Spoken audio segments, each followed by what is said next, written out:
या चलिए, चैप्टर का नाम है भारत इज माई होम। तो हम सबका Bharat is home only, right. अब ये कहा किसने है, इसके बारे में आज के सेशन में बात करेंगे। तो ये कहा है जाकिर हुसैन जी ने। अब मेरा क्वेश्चन है आप सबसे, सब लोग चैट सेक्शन में मुझे बताएंगे जाकिर हुसैन कौन है, क्या आप इन्हें जानते हैं। आपके सिलेबस का चैप्टर नंबर 2 है जिसको आज हम पढ़ रहे हैं। इससे पहले हमने महात्मा गांधी की बात करी थी, है ना, उनके थ्रू इंडिया के कल्चर को जाना था। तो वो एक ऐसे था जो उन्होंने लिखा था, है ना, इंडियन कल्चर के ऊपर, सिविलाइजेशन क्या है उसके ऊपर। आज जो हम पढ़ेंगे ये एक स्पीच है बेटा। क्या है? स्पीच। किसने दिया? सेकंड नहीं है, थर्ड है। ठीक है शीतल, ये थर्ड प्रेसिडेंट है। एक्चुअली हमारे जो सेकंड प्रेसिडेंट है वो सर्वपल्ली राधाकृष्णन है, राइट। तो ये भी पहले वाइस प्रेसिडेंट रह चुके हैं, उसके बाद प्रेसिडेंट बने हैं। वो भी पहले वाइस प्रेसिडेंट बने थे, फिर प्रेसिडेंट बने थे। और सबसे पहले तो राजेंद्र प्रसाद, हम इनको जानते ही हैं। यस मैम, हिस्ट्री में पढ़ा था। सो ये थर्ड प्रेसिडेंट है हमारे, ठीक है, जाकिर हुसैन। मैं बस यही वेट कर रही थी कि कोई कहेगा मैडम तबला बजाते हैं, तो एक ही बच्चे ने लिखा है, सबने नहीं लिखा। तो तबला भी बजाते हैं एक डॉक्टर जाकिर हुसैन। आपने कभी देखा होगा, वाह ताज के ऐड में आते हैं, देखिए। तो नाम काफी मिलते जुलते हैं, लेकिन वो एक तबला वादक है और ये हमारे प्रेसिडेंट रह चुके हैं। एजुकेशन में इनका नाम रहा है। तो हुआ क्या भाई, बेसिकली हुआ ये कि जिस दिन इन्होंने शपथ ली प्रेसिडेंटशिप की, ठीक है, जिस दिन इन्होंने शपथ ली प्रेसिडेंटशिप की, जिस दिन ये प्रेसिडेंट बने, तो भाई जाहिर सी बात है, जब कोई प्रेसिडेंट बनता है, पोडियम पे जाता है, तो क्या देता है? क्या देता है? स्पीच देता है। तो इनका भी टर्न था, तो इन्होंने स्पीच दी। अब इनके स्पीच में ये क्या बातें करेंगे, अब आप समझ जाओ। क्या बोलेंगे अपनी स्पीच में, क्या लगता है आपको? ये बोलेंगे कि ऐसा है भाई, सारे प्रेसिडेंट्स लोग जो मुझसे पहले रह चुके हैं, धन्यवाद। डॉक्टर सर्वपल्ली राधाकृष्णन जी को भी धन्यवाद, उन्होंने भी बहुत कुछ किया है। मैं आभारी हूं कि आप लोगों ने मुझे ये मौका दिया प्रेसिडेंट बनने का। अब मैं पूरी जी जान लगा दूंगा और अपने भारत के लिए कुछ करके दिखाऊंगा। भारत इज माई होम, यही तो बोलेंगे। बस यही है, पूरा चैप्टर इसी के बारे में है। तो ये थोड़ा सा बोरिंग होगा, आपकी सिलेबस आधी से ज्यादा बोरिंग ही है, क्योंकि वो ज्यादातर नॉन फिक्शनल है। नॉन फिक्शनल तो समझते हो ना क्या होता है, अभी बताती हूँ, पहले आप लोगों के मैसेजेस पढ़ लो। यस मैम, हिस्ट्री में पढ़ा था। और बताइए। Yes ma'am, okay. वेटा के बारे में सिखाती हूँ कि जॉनरा इंग्लिश में क्या होते हैं। आइए उसके बारे में थोड़ी नॉलेज ले ले, फिर हम लोग चैप्टर शुरू करेंगे। तो हमारी जो लिटरेचर होती है, देखो लिटरेचर के बारे में ना समझो थोड़ा, कि इंग्लिश की लिटरेचर हो चाहे हिंदी की लिटरेचर हो, उसको किस तरीके से डिवाइड किया गया है, थोड़ा सा उसके बारे में नॉलेज लेंगे, उसके बाद शुरू करेंगे, ठीक है। तो हमारी जो लिटरेचर होती है ना, इसके कुछ टाइप्स होते हैं, इनको हम जॉनरा भी कहते हैं। क्या कहते हैं? Genre, GENRE। दिखने में ऐसा है स्पेलिंग, जेनर, लेकिन इसको बोलते क्या है? जॉनरा बोलते हैं। ये स्पेलिंग है जेनर। आपकी चैट बंद हो गई, एक बार जो रिफ्रेश करनी पड़ेगी। चलिए, किस किस को पता है ये? तो कहने का मतलब है कि हमारी जो लिटरेचर होती है, किस किस को पता है ये जॉनरा वर्ड, किस किस को पता है? ओके, किस किस को पता है ये जॉनरा वर्ड, किस किस को पता है? Did you know about it? Genre is basically हर चीज में, म्यूजिक में जॉनरा होता है। अब जॉनरा क्या होगा? Sad music, Punjabi music, disco music, है ना, रैप, ये सब जॉनराज हो गए, टाइप्स बेसिकली। ऐसे ही लिटरेचर में भी जॉनरा होता है। 4 तरीके से अपने लिटरेचर को हम डिवाइड करते हैं। अब देखो 4 तरीके कौन से हैं। सबसे पहले लोगों ने पोयम लिखना शुरू किया। आपको पता है सबसे ओल्डेस्ट वर्जन क्या है राइटिंग का? What is the oldest version of writing? ये देखो कुछ एक्स्ट्रा सिखा रही हूँ मैं आपको। आपको आइडिया होना चाहिए, जो चैप्टर आप पढ़ रहे हैं लिटरेचर, अगर आप में से किसी को मन कर जाए भैया मुझे तो लिटरेचर में और रिसर्च करनी है ना, तो आपको इतना आइडिया थोड़ा होना चाहिए। सबसे पहले हमने पोयम लिखना शुरू किया था। आपको पता होगा हमारे जो ग्रंथ रह चुके हैं सनातन धर्म में, हिंदुइज्म में तो है ये, आई थिंक बाकियों में भी है यही, कि हमने दोहे के थ्रू शुरुआत करी थी। राइटिंग बाद में आई है, दोहे पहले आए हैं। जैसे कि आपने रामायण, महाभारत, गीता के बारे में सुना होगा, तो उसमें दोहे हैं। अध्यायों के अंदर भी क्या है, उनको इंग्लिश में कपलेट बोलते हैं, है ना। तो दोहे के थ्रू, मतलब कि पोयम की फॉर्म में, वर्ड्स फॉर्म कहते हैं, पोयम को वर्ड्स भी कहते हैं, VERSE। तो सबसे पहले जो शुरुआत हुई थी वो पोयम से हुई थी बेटा, ठीक है। अब पोयम चलते चलते क्या हुआ, लोगों ने पोयम्स को स्टेज पे परफॉर्म करना शुरू कर दिया। आप जब स्टेज पे परफॉर्म करेंगे तो उसको क्या बोलेंगे? ड्रामा बोलेंगे। तो जो हमारा दूसरा टाइप था लिटरेचर का, वो था ड्रामा। तो पहले पोयम आती थी, जैसे आपने, अगर मैंने वो पढ़ाई है ना आपको हिस्ट्री ऑफ इंग्लिश, पहली पोयम ब्यूविल्फ पढ़ी, वहां पहला ड्रामा पढ़ने को नहीं मिलेगा, क्योंकि ड्रामा बाद में आया। ड्रामा के लिए तो स्टेज चाहिए, परफॉर्म करने के लिए तो ड्रामा को हम प्ले भी कहते हैं, थिएटर भी कहते हैं, है ना, प्ले भी कहते हैं, थिएटर भी कहते हैं। तो पोएट्री, पोयम नहीं बोलेंगे एक्चुअली, इसको पोएट्री बोलेंगे। पोएट्री जॉनरा होता है, पोयम तो एक लिखने का तरीका होता है, तो इसको पोएट्री लिख देती हूं मैं, ताकि आप लोगों को एग्जैक्ट टर्मिनोलॉजी पता रहे। तो ये हो गई हमारी बेटा पोएट्री। तो पहला टाइप क्या हो गया, पोएट्री। दूसरा टाइप क्या हो गया, ड्रामा। तीसरा टाइप क्या हुआ, उसके बाद आया नॉन फिक्शनल लिखना। लोगों ने कहा मुझे काफी कुछ पता है दुनियादारी के बारे में, तो क्यों ना मैं अपनी एक्सपीरियंस बताऊं। तो उसने नॉन फिक्शनल ड्रामा लिखना शुरू किया, मतलब ड्रामा नहीं, सॉरी, नॉन फिक्शनल लिखना शुरू किया, जिसको बोलते हैं प्रोज। प्रोज, अब ये प्रोज शब्द सबने पढ़ा है कि नहीं पढ़ा, बताओ। पोएट्री सबने पढ़ा था, ड्रामा सबने पढ़ा था, प्रोज शब्द किस किस को पता है, यस लिखेंगे, किस किस को नहीं पता वो नो लिखेगा। वैसे मैं ऐसा विश्वास रखती हूँ हर बच्चा इसके बारे में जानता है। इस प्रोज को ही नॉन फिक्शनल कहते हैं।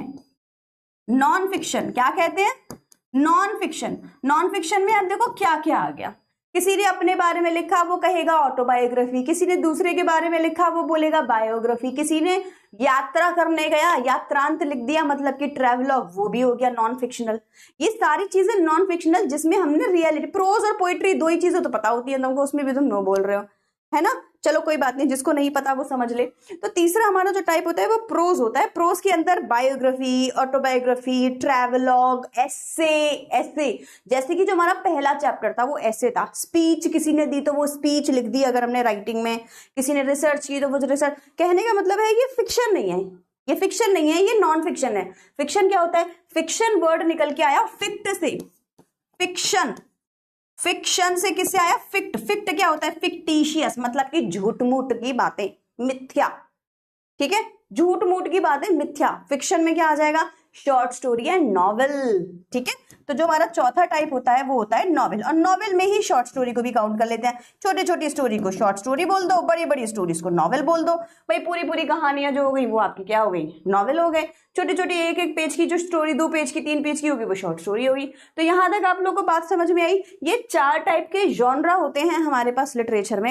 अब आज का जो चैप्टर पढ़ रहे हो आप मुझे बताओ किस में फॉल करेगा, क्या वो पोइट्री है, क्या वो ड्रामा है, क्या वो प्रोज है, क्या वो फिक्शन है। 1 2 3 4 आंसर आपका चैट सेक्शन में आ जाना चाहिए। चलिए ठीक है मैम, हाय मैम, इसी पढ़ाई कर लो। फिर किया था वो भी नॉन फिक्शन की स्पीच में। कल से मेरा मतलब है सारे बड़े समझदार बच्चे हैं, तो आज का जो हमारा चैप्टर है वो किसमें फॉल करेगा, वो नॉन फिक्शन की स्पीच में। कल वाला चैप्टर किसमें फॉल किया था, वो भी नॉन फिक्शन की स्पीच में। कल से मेरा मतलब है पहला वाला, ठीक है, जो हमने फर्स्ट चैप्टर इंडिया का किया वो ऐसे है। मैं आपको ये सब क्यों बता रही हूँ, आपका 40-50% जो सिलेबस है ना वो नॉन फिक्शनल ही है, और नॉन फिक्शनल सबसे ज्यादा बोरिंग होता है, क्योंकि फिक्शन में तो स्टोरीज होती है ना। एक रामू काका थे, एक नानू काका थे, अभी आपको चैप्टर पढ़ने को मिलेंगे, अब आप आगे पढ़ेंगे। जैसे snake in grass and snake आपने पढ़ा होगा, आपको याद होगा, है ना। तो ऐसे चैप्टर्स को नॉन फिक्शन कहते हैं, तो उसमें बड़ा मजा आता है पढ़ने में। नॉवेल वगैरह, स्पीच पढ़ने में, ऐसे पढ़ने में, बायोग्राफी पढ़ने में, ऑटोबायोग्राफी पढ़ने में इतना ज्यादा बच्चों को मजा नहीं आता, तो थोड़े से बोरिंग चैप्टर हो जाते हैं। चलिए यहां तक आपको आई होप क्लियर हो गया होगा। तो हमारे पास 2 टॉपिक्स है, पोएम, पोएट्री भी है पढ़ने के लिए, और फिक्शन में शॉर्ट स्टोरीज भी हैं। मेजरली आपका अभी प्रोज शुरू हो रहा है, तो आपके पास में प्रोज भी रहेगा, और उसके अलावा 1-2 ड्रामा भी हैं जो आपको पढ़ाए जाएंगे। आपके सिलेबस में ड्रामा भी है, ठीक है। चलिए तो एक बार मैं लिख देती हूँ हमारा कल का, ये क्या कर दिया, चलो कोई बात नहीं। हमारा कल का चैप्टर जो हमने पढ़ा था, लास्ट जो हमने पढ़ा था, वो हमने स्टोरी ऑफ इंग्लिश में ओल्ड इंग्लिश के बारे में पढ़ा था, राइट। यही तो खत्म किया था हमने। अब हमारा नेक्स्ट है ना वो मिडिल इंग्लिश आएगा, ठीक है, वो मैं आपको पढ़ाऊंगी।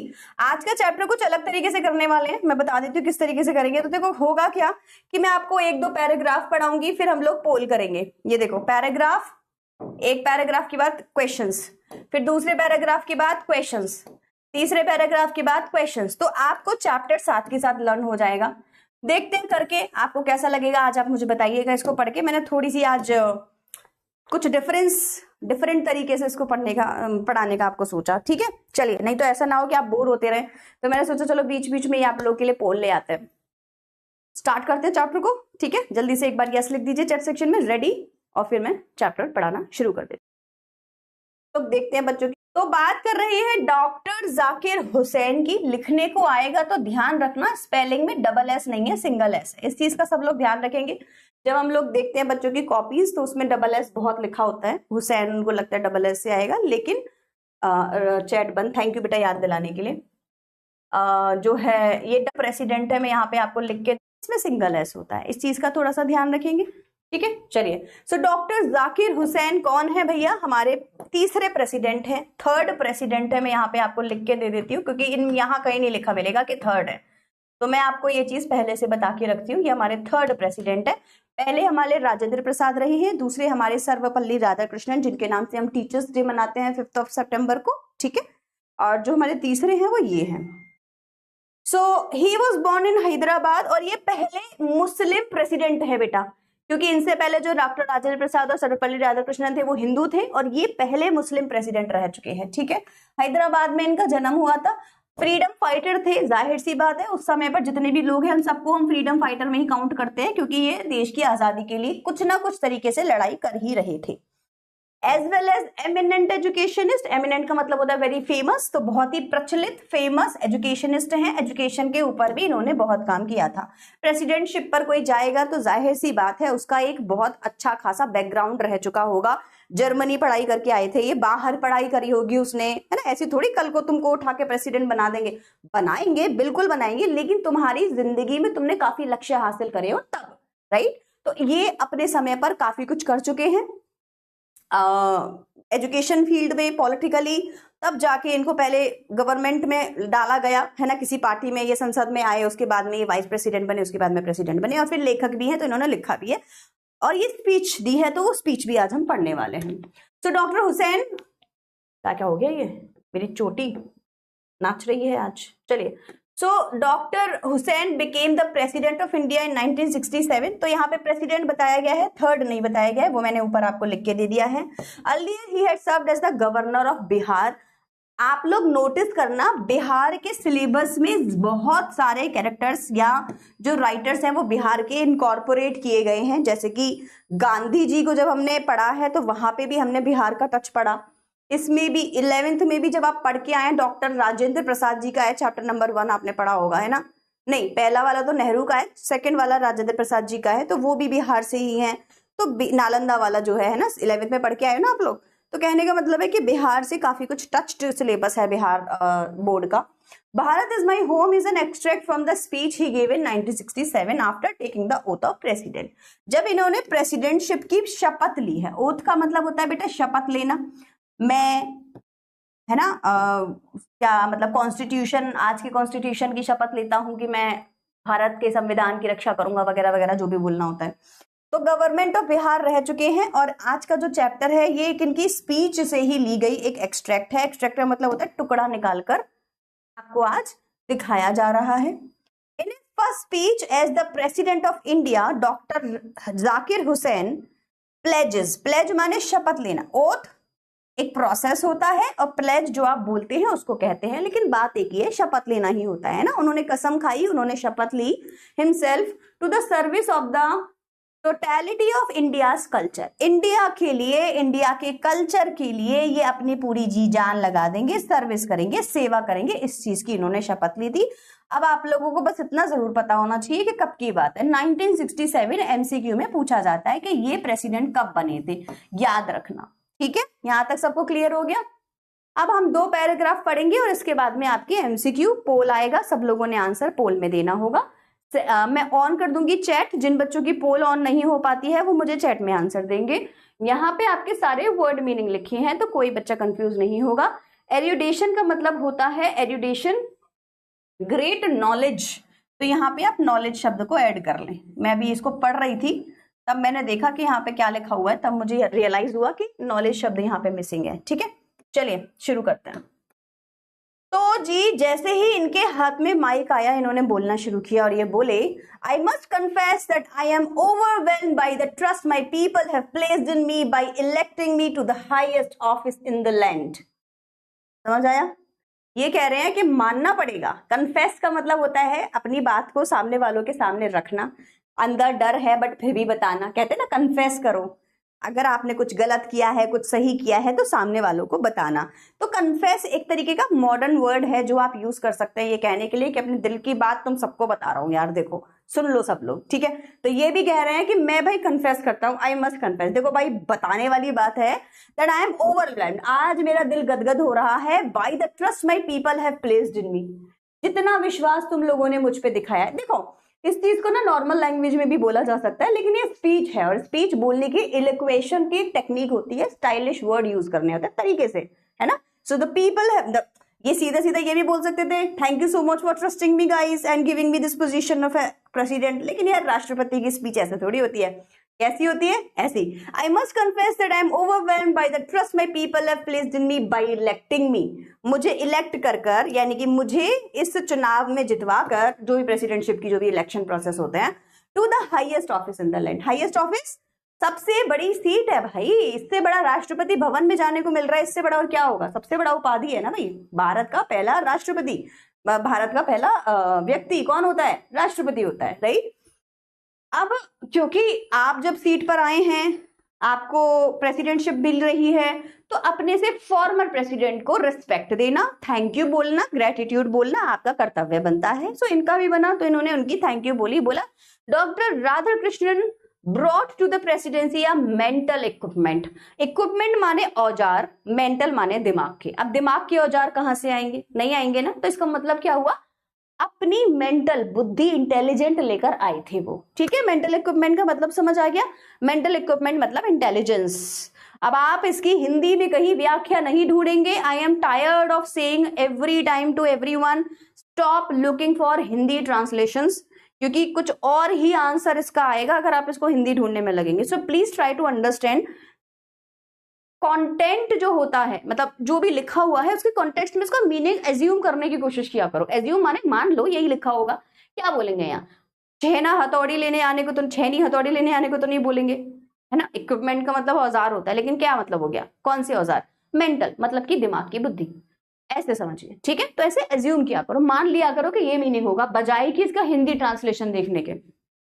सो doctor Radhakrishnan brought to the presidency, तो जब डॉक्टर राधाकृष्णन एक प्रेसिडेंट थे, ब्रॉट माने लेकर आए साथ में, जब वो एक प्रेसिडेंट थे, ही ब्रॉट मेंटल इक्विपमेंट यानी कि दिमाग बुद्धि इंटेलिजेंस लेकर आए, degree of education great knowledge बड़ी सारी विद्या नॉलेज लेकर आए, है ना, एक्सपीरियंस लेकर आए, एंड वेल्थ ऑफ एक्सपीरियंस खजाना लेकर आए एक्सपीरियंस का, rare to be found anywhere. और ये कॉम्बिनेशन हर जगह नहीं मिलता कि कोई आदमी एक्सपीरियंस्ड भी है, इंटेलिजेंट भी है, स्मार्ट भी है ना, हर जगह नहीं मिलता। तो कह रहे हैं हमसे पहले जो राष्ट्रपति रह चुके हैं भैया, बहुत बहुत धन्यवाद हमारे देश को सर्व करने के लिए, जैसा आपने किया मैं भी उन्हीं पद चिन्हों पे चलने की कोशिश करूंगा। कुछ इस तरीके से इनका भाव यहाँ निकल कर आ रहा है, ठीक है। यहां तक आप लोग को समझ में आया? अगर कुछ भी है तो प्लीज मुझे यहाँ लिख कर दें। किसी बच्चे को अगर एक्सप्लेन समझ में आ गया तो लिखिए मैम वेरी गुड समझ आ गया है, कुछ डाउट रह गया है तो वो भी लिख दें, ठीक है। तो यहाँ पर वेल्थ माने पैसा नहीं है, खजाना से है, जैसे कि एक्सपीरियंस सबसे बड़ा खजाना है, राइट। अब आप आज मान लो 12th में हो, कल को आप ग्रेजुएशन में जाओगे, फिर पीजी करोगे, फिर जॉब करोगे, और फिर आप एक 30 ईयर के बंदे हो। सोचो आप बोलोगे यार 15-20 साल में बहुत कुछ सीख लिया, उससे बड़ा खजाना कोई है ही नहीं, क्योंकि जो एक्सपीरियंस लेकर आता है वो कोई और नहीं लेकर आया, कुछ कहीं और से नहीं मिलता। तो ये वेल्थ है, ये हमारा खजाना है, ठीक है। तो क्या क्या लेकर आए हैं, अगर इससे एमसीक्यू आता है कि उन्होंने डॉक्टर, देखो यहां से ना क्वेश्चन बनते हैं, शॉर्ट क्वेश्चन बनेगा कि किस तरीके से डॉक्टर जाकिर हुसैन ने राधाकृष्णन जी की तारीफ करी।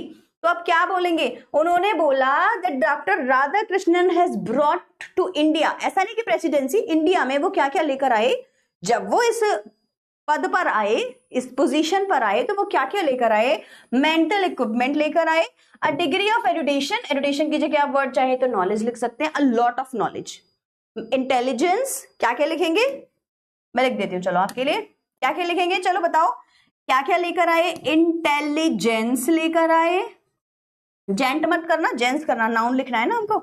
और क्या लेकर आए, नॉलेज, ग्रेट नॉलेज लेकर आए, और क्या लेकर आए भाई साथ में, एक्सपीरियंस लेकर आए। ऐसे करके आप इसको फ्रेम खुद से करेंगे, कर पाएंगे, यस और नो। चलिए, during a life time devoted to the pursue of knowledge and truth, तो कह रहे हैं कि during a life time of devoted, devoted माने उन्होंने अपना सारा जी जान लगा दिया, जैसे हम देश के लिए लगाते हैं, इन्होंने देश के लिए पूरा समय अपना जितना भी था, लाइफ टाइम जो थी वो लगा दिया, to the pursue of knowledge and truth, किसकी खोज में, परस्यू माने खोज करना या किसी के पीछे पड़ना, है ना, process of trying to achieve something, किसी चीज को, किसी चीज के पीछे पड़ जाना, उसको पाने के लिए परस्यू करते रहो, है ना। जैसे कि आप किसी एम को परस्यू कर सकते हैं, तो पूछते हैं कि आगे क्या सोचा है, क्या परस्यू करोगे। ऐसे ना तरीका होता है पूछने का, फ्यूचर में क्या करना है, तो क्या कुछ सोचा है, क्या परस्यू करना है। तो आप बोलेंगे मैंने सोचा है मैं सीए परस्यू करूंगा, मतलब आई विल परस्यू सीए। तो ये तरीका होता है, मैं अचीव करना चाहता हूँ सीए की डिग्री, या जो भी आपका बीकॉम करना है, सीएस करना है, जो भी करना है ना, इस तरीके से आपको बोलना होता है।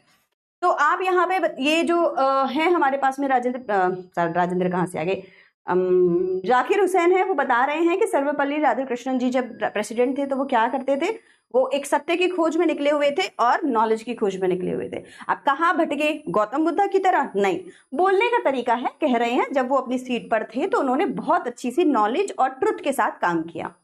हेलो, समझ में आ गया। जब वो अपनी सीट पर थे तो सच्चाई के साथ और फुल नॉलेज के साथ काम किया, कहने का तरीका है ये, कोई खोज में नहीं निकल गए जंगलों में, है ना। चलिए अब इससे रिलेटेड क्वेश्चंस आएंगे। अब हम लोग पोल स्टार्ट करते हैं, आप लोग देख लो एक बार, उससे पहले मैं आपके क्वेश्चंस देख लेती हूँ। किसी का कोई डाउट क्या कमेंट में जाएगा, तो नहीं मिलती है, सब लोग रेडी है ना। मेरी गलती है, मैंने टाइम से ऑन नहीं किया, है ना, ये हो सकता तो था। पहले इसको दे लो बच्चों, उसके बाद से मैं ऑन करती हूँ, अभी ऑन नहीं हो रहा है ना। मेरी गलती है, मैंने टाइम से ऑन नहीं किया। ये वाला आंसर देके फिर कर।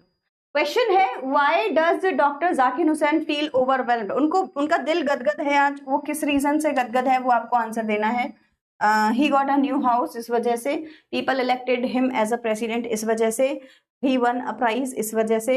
और ही रोट अ बुक, इसकी वजह से। तो हमने स्टार्टिंग में ही पढ़ लिया है कि वो एक प्रेसिडेंटशिप पर इलेक्ट हुए हैं और इसी वजह से स्पीच में आज वो बहुत ज्यादा खुश हैं। ठीक है, तो हमारा जो आंसर होगा वो क्या होगा, सब बच्चों का आंसर आना चाहिए।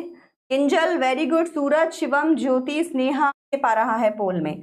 नेक्स्ट पोल आपका स्टार्ट हो गया है, प्लीज आंसर देना शुरू करें। What position has Hussain been elected for, उनको आज जो पोजीशन मिली है वो किस चीज की मिली है वो आपने मुझे बताना है। वेरी, तो स्टूडेंट हैं सूरज, आशीष, very good.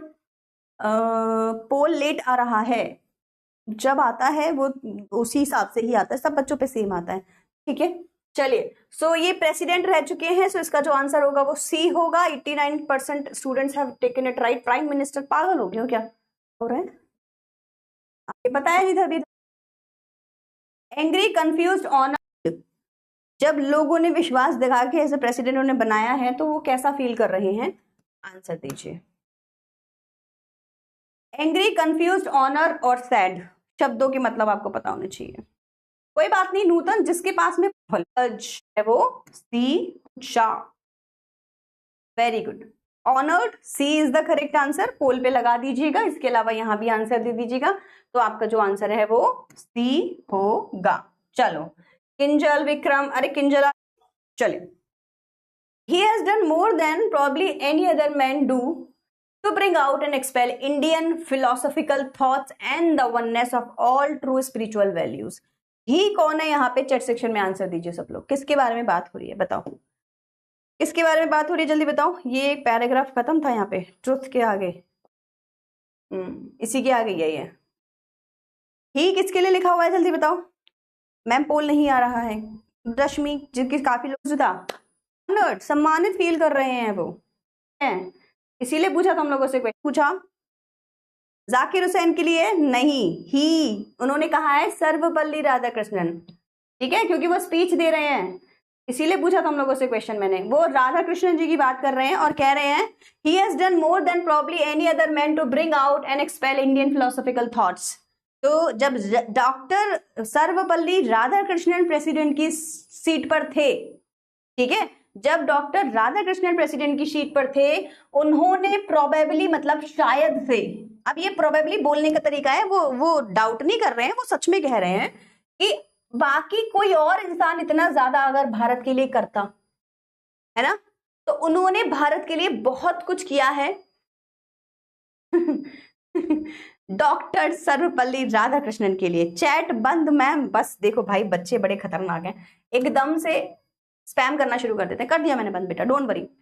So he has done more than probably any other man to bring out and expel Indian, तो कोई और इंसान तो क्या ही करेगा, एनी अदर मैन तो क्या ही करेगा, डॉक्टर सर्वपल्ली राधाकृष्णन ने बहुत कुछ किया है एक्सप्लेन करने के लिए इंडियन फिलोसॉफिकल थॉट्स को, मतलब इंडिया की फिलॉसफी बताने के लिए। जैसे कि हमारे गांधी जी ने कहा था ना, इंडियन फिलॉसफी पे फोकस करो, इंडिया को कल्चर को समझो, इंडिया का कल्चर बहुत अच्छा है। उसी बात को सर्वपल्ली राधाकृष्णन भी आगे बढ़ाते थे। और आप समझ सकते हैं कि वो एजुकेशन के फील्ड में कितने इंपॉर्टेंट थे, फिलोसॉफिकली बहुत ही स्ट्रांग थे।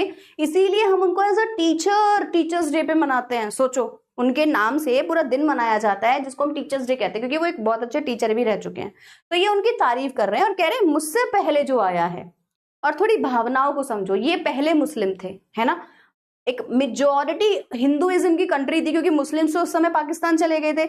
अब जितने भी बचे हुए थे उन सब के लिए ये एक तरीके से बहुत बड़ी बात थी कि एक मुस्लिम पर्सन को भी प्रेसिडेंट बनाया जा सकता है। कितनी बड़ी बात है, सोचो, है ना। कहने को तो ये भी कह सकते हैं ना, पाकिस्तान गए सारे मुस्लिम, तो हम तो अपने इंडियन में हिंदू ही रखेंगे, बट नहीं, सेक्युलरिज्म दिखाने के लिए इनको भी प्रेसिडेंट बनाया गया, ताकि हिंदू मुस्लिम सिख ईसाई सब साथ में भारत में रह सकें और हम अपना वही वासुदेव कुटुंब वाली फीलिंग को कंटिन्यू कर सकें। तो इनको और ज्यादा अच्छे से एक्सप्लेन करना था कि मेरे से पहले जो प्रेसिडेंट रह चुके हैं वो कैसे थे। तो ये डॉक्टर सर्वपल्ली राधाकृष्णन के लिए कहते हैं कि वो बहुत बढ़िया तरीके से इंडियन फिलोसॉफिकल थॉट्स को एक्सप्लेन किए हैं सब लोगों को।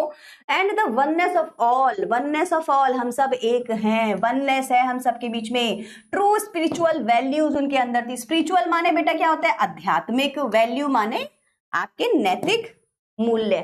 तो उनके अंदर स्पिरिचुअलिटी थी, उनके अंदर नैतिक मूल्य थे। उनकी तारीफ हो रही है कुल मिला के, आपको याद कुछ नहीं करना, डोंट वरी, है ना। यू विल फील मैडम कितना बोरिंग चल रहा है ये, लेकिन आपको कुछ याद नहीं करना।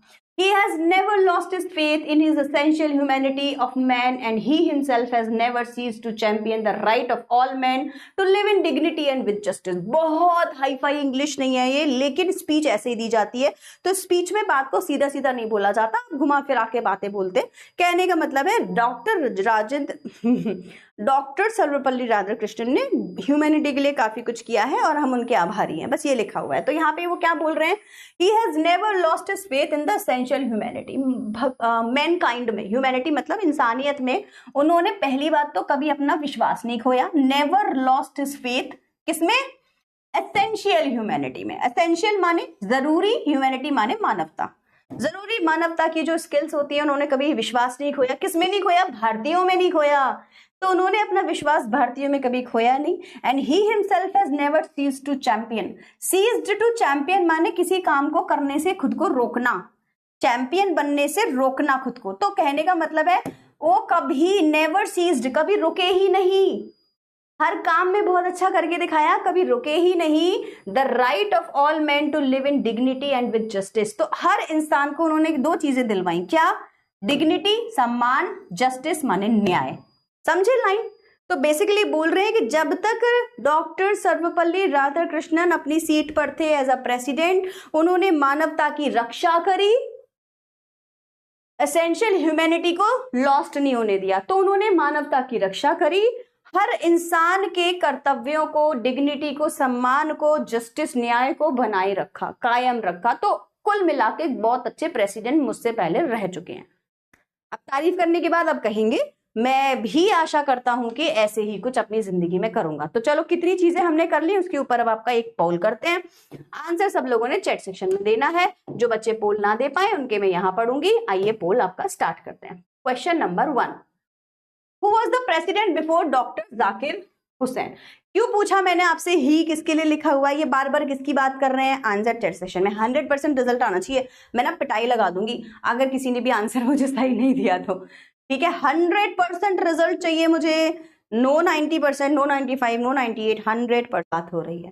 होप सबका आंसर आ गया होगा। आंसर हमारा अभी पहले वाले पैराग्राफ में डॉक्टर राधाकृष्णन, सर्वपल्ली राधाकृष्णन की बात हो रही है, ठीक है। इसीलिए पूछा था आपसे ही किसके लिए लिखा हुआ है। ये जो ही है ये किसके लिए लिखा हुआ है, ये उन्हीं की तारीफ हो रही है कि वो बहुत अच्छे प्रेसिडेंट रह चुके हैं।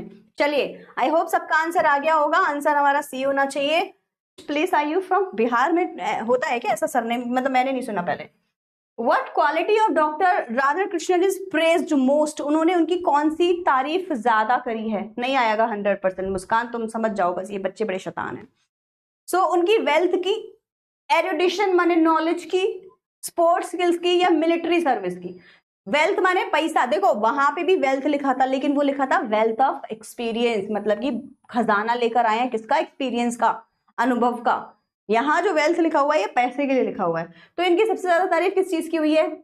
अगर नॉलेज शब्द ब्रैकेट में नहीं होता तो एरुडिशन समझ जाते, ग्रेट नॉलेज, ठीक है, ग्रेट नॉलेज की बात हुई है, तो B will be the correct answer. समझ में आ रहा है कि नहीं? देखो 85 कहाँ चलेगी, वो देख लेना इसका, ठीक है। चलिए नेक्स्ट पे आ जाते हैं, नेक्स्ट क्वेश्चन बताइए।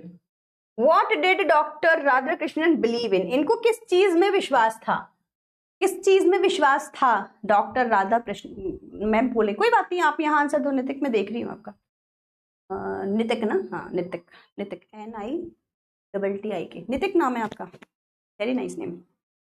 चलिए चलिए, तो डॉक्टर राधाकृष्णन किस चीज में विश्वास रखते थे, किस चीज में? आराम से पढ़ो ऐसे चैप्टर्स को, मानवता होनी चाहिए, मैनकाइंड में बिलीव करते हैं, से बच्चों के सर के ऊपर से निकल जाते हैं, इसीलिए इनको ना समझाने का तरीका कुछ अलग होना चाहिए, मतलब बोल बोल करके आपको टाइम से चीजें क्लियर हो जानी चाहिए। तो एसेंशियल ह्यूमैनिटी ऑफ मैनकाइंड में बिलीव करते हैं, मैन मतलब मैनकाइंड है ना, एक ही बात है, आप चाहे मैन बोल दो चाहे मैनकाइंड बोल दो। तो इनका विश्वास था एसेंशियल ह्यूमैनिटी ऑफ मैनकाइंड कि हर किसी में मानवता होनी चाहिए, ठीक है यहाँ तक, चलो बहुत बढ़िया। तो what will be the answer? C will be the answer, very good. तो 92% रिजल्ट है, आगे की कर देते हैं। चलिए जी, I can only assure you, अब देखो अब इन्होंने यहाँ पे आई किसके लिए लिखा हुआ है, अब देखो आई किसके लिए लिखा हुआ है, अब ये डॉक्टर जाकिर हुसैन के लिए लिखा हुआ है, ठीक है। अब ये कह रहे हैं अपने बारे में, जाहिर सी बात है इन्हीं की स्पीच है ना भाई, स्पीच किसकी है? जाकिर हुसैन अपनी स्पीच दे रहे हैं, प्रेसिडेंट जब बने हैं, तो अब कह रहे हैं आई can only assure you, assure माने मैं आपको विश्वास दिलाता हूँ, अश्योर एक बहुत अच्छा वर्ड है बेटा, आप लोग चाहें इसको यूज करा करें। अश्योर का मतलब होता है मैं विश्वास, I assure you, don't worry, सब ठीक होगा, मैं विश्वास दिलाता हूँ, मैं करवा दूंगा, चिंता मत कर, तेरा काम हो जाएगा। ऐसे जब हम बोलते हैं तो अश्योर करते हैं, श्योर अश्योर, ठीक है। तो ये कहते हैं आई can only assure you that I enter this office in a spirit of prayerful humility and total dedication.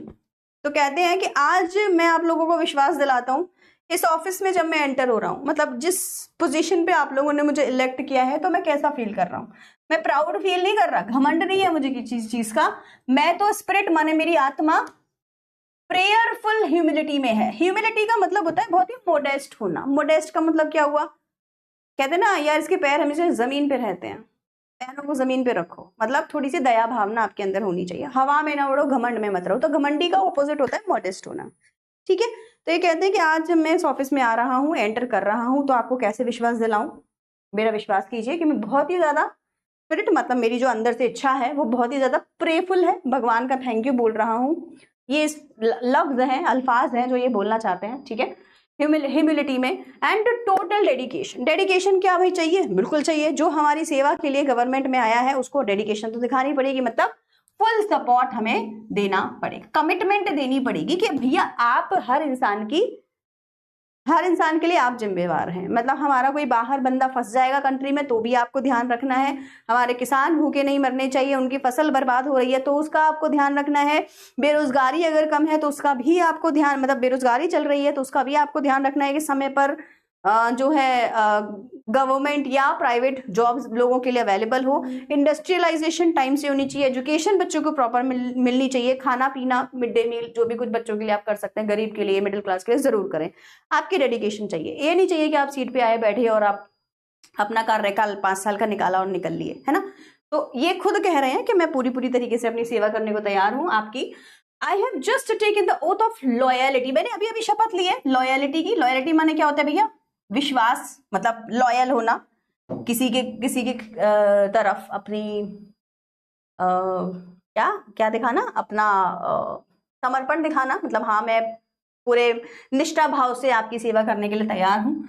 To the constitution of India, अब कॉन्स्टिट्यूशन माने संविधान की थोड़ी सेवा करनी है, करनी तो लोगों की है, पर ये कहने का तरीका होता है loyalty to constitution of India, मतलब कि हमारे कानून की पूरी रक्षा करूंगा और इसके सम्मान के लिए लड़ मरूंगा, ठीक है, चीट नहीं करूंगा, आपको चीट नहीं करना है, ठीक है। So it is the constitution of a comparative new state which is free citizens have. तो यहाँ पे लिखा है कि ये जो हमारा कॉन्स्टिट्यूशन है, हमारा जो नया संविधान है वो कंपैरेटिवली न्यू है। क्यों? क्योंकि 1947 में तो अभी आजादी मिली है, नया संविधान 1950 में लिखा गया है, पता है ना आप लोग को ये चीज। 26 जनवरी को हमारा संविधान लिखा गया था 1950 में, इसीलिए हम उसको सेलिब्रेट करते हैं। तो न्यू स्टेट है, अभी अभी नया नया संविधान बना है, which its free citizens have for the first time in history given to themselves. तो यहाँ पर पहली बार फ्री सिटीजन का मतलब हो गया डेमोक्रेसी। तो ये पहली बार हमारी कंट्री में डेमोक्रेसी आई है, क्योंकि आपको पता होगा राष्ट्रपति जो राजेंद्र प्रसाद पहले क्यों बोले जाते हैं, क्योंकि इससे पहले हमारे यहाँ पे मुगलों का राज था। मुगलों के बीच में बाद में ये जब आपके जहांगीर वगैरह, ये जो लास्ट में बहादुर शाह अब्दाली और ये सब कौन कौन थे, ये जो लास्ट में रह गए थे, उसके बाद तब तक ब्रिटिशर्स आ गए थे। फिर 2 साल तक ब्रिटिशर्स ने राज किया और उसके बाद में पहली बार भारत में डेमोक्रेटिक इलेक्शंस के थ्रू नई गवर्नमेंट बनी थी, जिसमें आपके डॉक्टर राजेंद्र प्रसाद को प्रेसिडेंट बनाया गया था, जवाहरलाल नेहरू जी को प्राइम मिनिस्टर बनाया गया था, है ना। तो यहाँ पे यही लिखा हुआ है कि पहली बार ये जो नया कॉन्स्टिट्यूशन है डेमोक्रेसी का, फ्री सिटीजनशिप का जो है, for the first time in history, हमारी हिस्ट्री में पहली बार ऐसा हुआ है, गिवन टू देमसेल्व्स के लोगों ने कॉन्स्टिट्यूशन को खुद को दिया है। इनके समय में नहीं, हो तो पहले चुका है, ये बस बता रहे हैं ये चीज कि आज के समय में ये जो हमारा संविधान है ये डेमोक्रेटिक संविधान है, ये बताने की कोशिश कर रहे हैं। क्योंकि इससे पहले तो कौन थे, राजा महाराजा हुआ करते थे, फिर ब्रिटिशर्स आ गए। It is the young state of N ancient people. कितनी इंपॉर्टेंट लाइन है आपको पता है क्या? ये एक्सप्लेन करने को आ सकती है, आप इसको एक्सप्लेन करेंगे शॉर्ट आंसर्स में। Young state of ancient people का मतलब क्या हुआ भाई? देखो, लोग तो नए हैं, यंग स्टेट है, यूथ बहुत है हमारे पास में और नए नए आजाद हुए हैं, लेकिन कल्चर तो बहुत पुराना है। इंडियन सिविलाइजेशन वाले चैप्टर में आप पढ़ चुके हैं, महात्मा गांधी बता चुके हैं, हम तो इंडस वैली सिविलाइजेशन से आ रखे हैं, बहुत पुराने लोग हैं, है ना। हमारी तो सभ्यता बहुत पुरानी है। तो कह रहे हैं कि सभ्यता पुरानी है लेकिन लोग नए हैं, नए विचारों वाले हैं, डेमोक्रेटिक लोग हैं, who through the long millennia and through cooperation of diverse ethnic elements have striven to realize timeless absolute values in their own peculiar way. Peculiar माने होता है strange, अजीब सा। तो क्या कह रहे हैं? कह रहे हैं कि यार बड़ी अजीब सी बात है भाई साहब।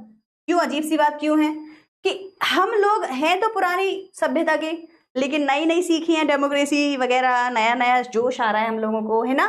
सो through the long millennia, millennia का मतलब क्या होता है? लंबे समय तक, long time, thousands of year, है ना।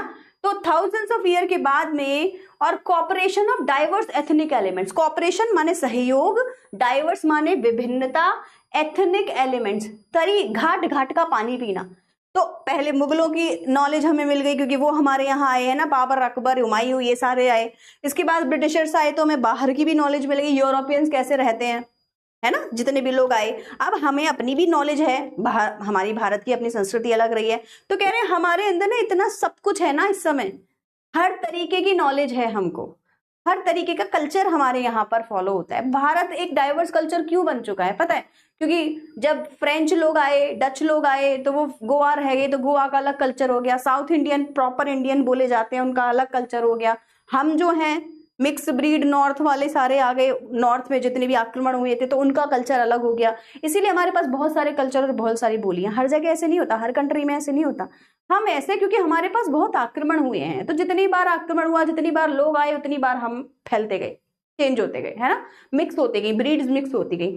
तो यहाँ पे कह रहे हैं कि अब तो हमारे पास में बहुत सारा एक्सपीरियंस है एथनिक एलिमेंट्स का, दुनिया भर की नॉलेज हमारे पास में है, and have striven to realise timeless, और हम समझ गए हैं हजारों सालों से, अब हमें समझ आ गया है absolute value of in our own peculiar way. मतलब हम अपनी स्ट्रेंज तरीके से अपने आप को समझ गए हैं और अपनी ही भारत को और अच्छे से बाहर मतलब डेवलप करने की कोशिश कर रहे हैं।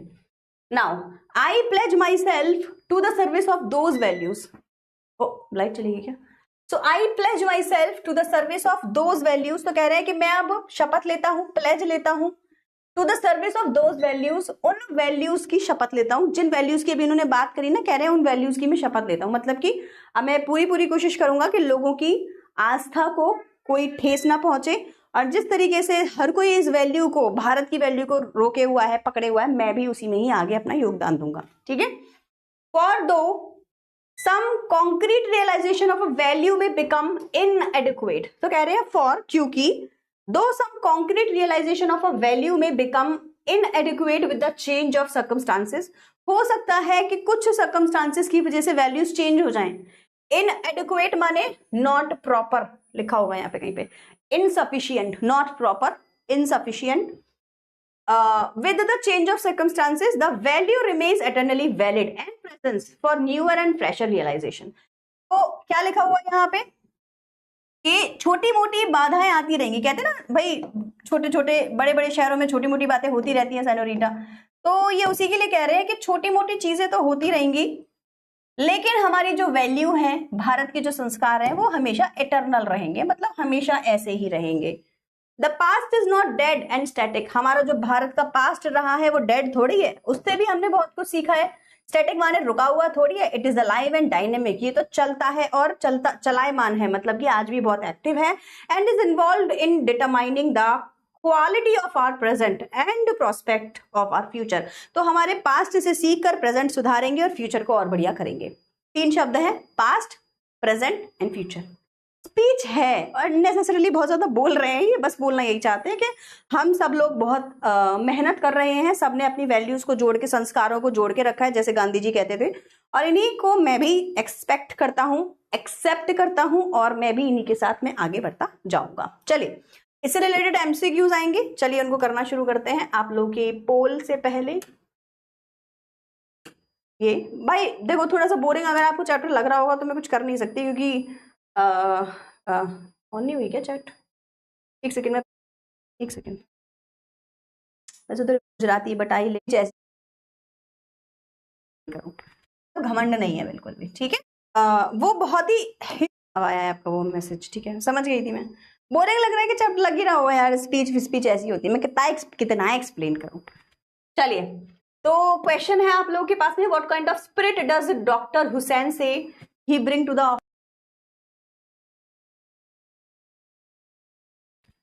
वो बहुत ही ह्यूमिलिटी के साथ आते हैं, इसको मॉडेस्ट भी कहते हैं. और अगर आप दूसरी लैंग्वेज में बोलना चाहेंगे तो नो प्राउड. नो प्राउड मतलब घमंड नहीं है बिल्कुल भी, ठीक है, समझ में आ गया. तो प्राइड लिखा है ना यहाँ पे, इसका ऑपोजिट होगा नो प्राउड. बहुत बढ़िया. तो कहने का मतलब ये है कि यार ऐसे चैप्टर्स में थोड़ी सी जो है बोरियत आती है, कुछ कर नहीं सकते. लेकिन स्पीच है, स्पीच को क्या ही और ये इतना एक्सप्लेन करते हैं ना ये लोग. वेरी गुड आदर्श, कि बस क्या ही बोले. Next, what has doctor Zakir Hussain taken an oath to. किस चीज की शपथ ली जाती है उस दिन जब ली जाती है ना, तो भारत को संविधान हाथ में लिया जाता है और उसकी शपथ लेकर कहा जाता है कि मैं सब, पता नहीं क्या ही उसका शब्द होता है, कुछ तो बोलते हैं, साक्षी मानकर और ये मानकर मैं शपथ लेता हूँ कि भारत के संविधान को, है ना, निष्ठापूर्वक, कुछ तो वर्ड्स होते हैं बड़े खतरनाक से. चलिए आंसर दीजिए. कॉन्स्टिट्यूशन है, इससे वैसे भी कोई. बहुत बढ़िया, इसी के लिए आंसर है. मैं पहले दीजिए, फिर पोजीशन बता के फिर ही पोल स्टार्ट आता है. किसी की बात अच्छे से ध्यान रखूंगी, थोड़ा और ध्यान रखूंगी, ठीक है.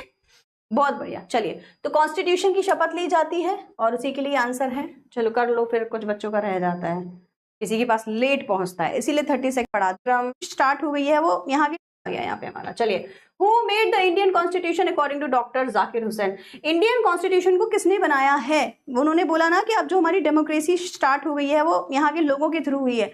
तो इंडियन कॉन्स्टिट्यूशन को किसने बनाया है? इन्होंने क्या बताया है चैप्टर के अंदर? Start. The Britishers, Indian Kings, free citizens of India और पार्लियामेंट ऑफ इंग्लैंड. हमारे कॉन्स्टिट्यूशन को बनाने के समय पे भारत के साथ साथ ब्रिटिशर्स भी थे, लेकिन ये बोलना स्पीच में कि वो साथ में थे और वो साथ में थे, ये कोई बात थोड़ी हुई. हम बोलना चाह रहे हैं कि हमारा जो भारत है, यहाँ के जो लोग हैं, इन्होंने हमारे कॉन्स्टिट्यूशन का निर्माण किया है. क्यों? क्योंकि हम लोग नए हैं पर हमारी संस्कृति बहुत पुरानी रह चुकी है और हम सबके अंदर बहुत ही अच्छे नैतिक मूल्य, कर्तव्य हैं जिनको हम निष्ठापूर्वक फॉलो करेंगे. तो free citizens of India. Free citizen मतलब कि डेमोक्रेटिक सिटीजन्स ऑफ इंडिया, ठीक है. चलिए करिए, फटाफट से करके दीजिए सब लोग. बताओ क्या आंसर कर ली. ऐप नहीं चल रही, चैट नहीं चल रही. बच्चे कहीं भी नहीं लिखा हुआ इंडियन किंग, कहीं भी नहीं लिखा ही नहीं हुआ है. मेहनत करना, भूख. वैसे तो स्ट्राइव का मतलब स्ट्रगल, रिचेस, वॉर, टाइम लगना, स्ट्रगल करना, है ना. मैं स्टार्विंग पे पहुंच गई थी. मेहनत करना, स्ट्रगल करना. So what have Indian people striven for over time? Riches, war, timeless value, technology. We have striven for. इतना समय हो गया है और हर समय कुछ ना कुछ नई नई वैल्यूज लोगों के अंदर ऐड हुई हैं, तो हम टाइमलेस वैल्यूज के लिए स्ट्राइवन करते हैं, मेहनत करते हैं, स्ट्रगल करते हैं. आंसर कमेंट सेक्शन में सब लोग कर दीजिए. The answer will be B, timeless values. बहुत बढ़िया, 60% स्टूडेंट्स होना, तभी तभी तभी कैरेक्टर क्या लिखा हुआ है, चलिए हो जाता है कभी कभी। The process of its constant renewal is indeed the process of growth of national culture and national character। क्या लिखा हुआ है? The process of its constant renewal। हम हर समय बदल रहे हैं, constant लगातार, renewal हो रहा है। क्या चीज रिन्यू हो रहा है? हमारा कॉन्स्टिट्यूशन है ना, हमारे लोग, हमारा culture. Indeed the process of growth of national culture, तो अच्छी बात है, ये प्रोसेस है, इससे ग्रोथ होती है नेशनल कल्चर की, नेशनल कैरेक्टर की। अब नेशनल कैरेक्टर का मतलब क्या हो गया? भारत की बाहर जो एक छवि बन जाती है वो नेशनल कैरेक्टर हो गया, है ना। तो कह रहे हैं कि अभी तो हम बदल रहे हैं और अभी तो हम और अच्छा करेंगे और अपनी छवि भारत के देश में बनाएंगे। It is the business of education as I see it to minister his constant renewal, and I may be forgiven the preassumption that my choice to this high office has mainly, if not entirely, been made on account of my long association with the education of my people। तो बोल रहे हैं कि मेरा जो association है इस seat से, किससे? प्रेसिडेंटशिप से। तो कह रहे हैं मुझे जो प्रेसिडेंट बनाया गया है वो मेनली इसीलिए है क्योंकि मैंने एजुकेशन फील्ड में काम किया है मेरे लोगों के साथ में, और उनको एजुकेशन, मतलब मैं भी एजुकेशन फील्ड में काम कर चुका हूं। तो यहां पर मैं इसीलिए हूं क्योंकि डॉक्टर सर्वपल्ली राधाकृष्णन भी एजुकेशनल फील्ड में थे, मैं भी इसी में था, और हमारे देश को उस समय एजुकेशन की बहुत ज्यादा जरूरत है। So it is the business of education, मतलब कहने का मतलब है कि education is very important as I see it to minister. ये बिजनेस एजुकेशन का काम है, एजुकेशन से ही होगा। बिजनेस ऑफ एजुकेशन माने it is the work of education to minister this constant renewal. Minister माने इस चीज को और आगे बढ़ाना। कॉन्स्टेंट रिन्यूअल जो हमारा हो रहा है, अगर हम इसमें एजुकेशन को ना शामिल करें, लोगों को पढ़ाए लिखाए ना, एजुकेशन ना दे, तो होगा क्या? हम पीछे रह जाएंगे। तो हमें कंटिन्यूअसली एजुकेशन के ऊपर काम करना रहेगा अपनी कंट्री में। तो यहाँ पे स्पीच में ये एजुकेशन को बहुत बढ़ावा दे रहे हैं। सर्वपल्ली राधाकृष्णन ने भी यही किया था, एजुकेशन एजुकेशन एजुकेशन, लोगों को पढ़ाओ, शिक्षा दो, बड़ी बड़ी यूनिवर्सिटीज खोलो। इन्होंने भी सेम काम किया है। इनफैक्ट शायद आपको पता होगा जामिया लामिया इस्लामिया, आपको पता है ये यूनिवर्सिटी है इसमें दिल्ली में, इसके चांसलर रह चुके हैं। ये यूनिवर्सिटी के चांसलर का मतलब क्या हो गया भैया? बहुत पढ़े लिखे हैं तभी तो बनाया है, ऐसे थोड़ी ना बना देंगे किसी को। तो ये वहां पे चांसलर भी आप कभी सर्च करोगे गूगल पे तो आपको पता चलेगा। तो कह रहे हैं कि क्योंकि मैं एजुकेशन से बहुत ज्यादा एसोसिएटेड हूं, इसीलिए मैं इस पोजीशन पर हूं, और अब मेरा कर्तव्य और ज्यादा बन जाता है कि मुझे एजुकेशनल फील्ड में ही आगे और काम करना है। So I may be forgiven the presumption that my choice to this high office has mainly if not entirely been made on account of my long association with the education of my people। तो मैं presidentship पे आया ही इसीलिए हूं क्योंकि मुझे लोगों को ज्यादा एजुकेशन देनी है। आई मेंटेन, मैं कोशिश करूंगा that education is a prime instrument of national purpose. Nation में सबसे ज्यादा पैसा अगर किसी भी चीज पे लगाया जाएगा तो वो एजुकेशन होगी। Prime purpose of my nation would be education, and that quality of education is inescapably involved in the quality of the nation। अगर आपने क्वालिटी ऑफ एजुकेशन अच्छी रखी तो क्वालिटी ऑफ नेशन अच्छी होगी, अगर क्वालिटी ऑफ एजुकेशन बर्बाद कर दी तो क्वालिटी ऑफ नेशन खराब हो जाएगी। जैसा पढ़ेंगे वैसा ही देश होगा। समझ में आ गया? सीसी लिख दो एक बार, समझ में आ गया है तो Shivani happy birthday to you. Vice chancellor थे उसकी यूनिवर्सिटी के, तो कह रहे हैं कि आगे भी मुझे यही करना है, इसी फील्ड में रहूंगा और एजुकेशन के पूरी कोशिश करूंगा कि हर लोगों को एजुकेशन प्रदान करा सकूं। चलिए, this would be our last poll और इसके बाद में हम सेशन ऑफ कर देंगे। चलिए स्टार्ट करते हैं। Question, what remains constant even when situation changes. अगर परिस्थितियां बदल जाती है, सर्कमस्टांसेस बदल जाते हैं तो क्या सेम रहता है? रूल, लॉ, वैल्यूज और पीपल। अगर हमारे देखो समझो इस चीज को, मान लीजिए मैं एक ऑनेस्ट पर्सन हूं, ठीक है, मेरे घर में पड़ोसी अड़ोसी सब बहुत ऑनेस्ट रहे हैं, मेरे पेरेंट्स बहुत ऑनेस्ट रहे हैं, कितनी भी सिचुएशन आ जाए मैं चोरी करने नहीं जाऊंगा क्योंकि मेरे अंदर वैल्यू है कि मैं ऑनेस्ट हूं। गरीब हूं पर चोरी नहीं करूंगा, वही वाली बात हो गई, है ना। तो परिस्थितियां बदलती हैं लेकिन इंसान की वैल्यूज कभी नहीं बदलती हैं। तो यही हमारा जो है आंसर बनेगा। तो सी इज द आंसर, ठीक है। बाकी इसका आंसर सी होगा। बोला कि पास्ट तो डेड हो चुका, 5% students only could answer it right. What did doctor Zakir Hussain say about the past. उन्होंने पास्ट के बारे में क्या बोला? उन्होंने बोला कि पास्ट तो डेड हो चुका है, पास्ट को तो भूल जाइए, पास्ट तो अलाइव है और डायनेमिक है। मतलब पास्ट पुराना हो गया है भले ही, लेकिन आज भी जिंदा है और चलायमान है, डायनेमिक है, आज भी उससे बहुत कुछ सीखा जा सकता है। It should be erased. उन्होंने कहा पास्ट तो बहुत बुरा था, मुगल आए, ये आए, वो आए, ब्रिटिश, इरेज कर दो, नए भारत शुरू करो। ऐसा नहीं कर सकते। संस्कृति कल्चर खत्म थोड़ी किया जा सकता है अपना, है ना। उसको उसको उससे सीख के उससे आगे बढ़ा जाता है। So what will be the correct answer? It is alive and dynamic, of course, C. ठीक है, वेरी गुड एवरीवन, करेक्ट दे रहे हो। चलो मैं ना पोल हटाती नहीं हूँ, क्योंकि फिर क्या होता है ना, काफी बच्चों के पास में मैसेज नहीं जाता। So it will be the answer 72% student. Military culture and character और what does renewable help build? किसी चीज को रिन्यू करने से क्या फायदा होता है? इकोनॉमी बिल्ड होती है, मिलिट्री कल्चर एंड कैरेक्टर और टेम्पल्स, मंदिर बनते हैं, मंदिर बनते हैं रिन्यू करने से, मिलिट्री बनती है, इकोनॉमी बढ़िया हो जाती है, ये लोगों के किसी नेशन का कल्चर बढ़ता है। रिन्यूएबल में आप उसका कल्चर और अच्छा कर सकते हैं, है ना, कल्चर अच्छा कर सकते हैं, कैरेक्टर बना सकते हैं। कैरेक्टर माने किसी देश की छवि बाहर कैसी दिखेगी विदेश में, उसके बारे में काम कर सकते हैं। तो रिन्यू करते रहना चाहिए समय समय पर। What can be the answer? Keywords हैं ये सारे, आंसर देने में काम आएंगे आपको, ठीक है। Very good everyone, come on come on come on, बस कुछ समय की और बात है। टू डॉक्टर जाकिर, अपना जोश कायम रखें। चलिए, okay, next last question. What is according to doctor Zakir Hussain? Last question of the day. Doctor Zakir Hussain के हिसाब से एजुकेशन क्या है? Education is a business, it is a formality, a prime instrument of national purpose और अ वेस्ट ऑफ टाइम। दो तो बिल्कुल cut जाएंगे, वेस्ट ऑफ टाइम और formality. Education is a business, yes, but ढंग से पढ़ना।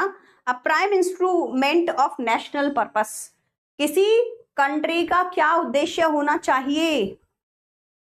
सबसे पहला उद्देश्य किसी भी कंट्री का क्या होना चाहिए? ध्यान से आंसर करेंगे। हर कंट्री का एक ही उद्देश्य होना चाहिए कि अपने देश के लोगों की पूरी पूरी तरीके से शिक्षा के क्षेत्र में मदद करे। और इस बात को गवर्नमेंट बहुत अच्छे से समझती है, इसीलिए शायद आप सबको पता होगा कि प्राइमरी एजुकेशन क्लास 8 तक गवर्नमेंट स्कूल्स में बिल्कुल फ्री है, बिलो जो पॉवर्टी लाइन के होते हैं उनके लिए, है ना, कि आप पे पैसा नहीं है, कोई बात नहीं, आप आइए और पढ़िए। वो बात अलग है कि स्कूल की हालत और ये वो दुनिया भर की चीजें देखनी होती हैं, है ना, लेकिन ऑन पेपर ये बात है कि फ्री है एजुकेशन, पैसा नहीं देते लोग पढ़ने के लिए, ना देना चाहें तो। गवर्नमेंट में, प्राइवेट में तो आपको पता ही है क्या हाल है। ठीक है जी, चलिए, so C will be the correct answer and with this we can end the session today. Leader कर लो, 15 में से 15 हो जाएंगे। चलो लो, why does doctor Hussain think he was chosen as a president? उनको एज अ प्रेसिडेंट चूज क्यों किया गया? क्या रीजन है उसका? Because he was a freedom fighter, because he was associated with education, he was a politician, he was rich. C was the answer, right बच्चों? चलो बहुत बढ़िया भाई, बहुत बढ़िया, मजा आ गया। एक बार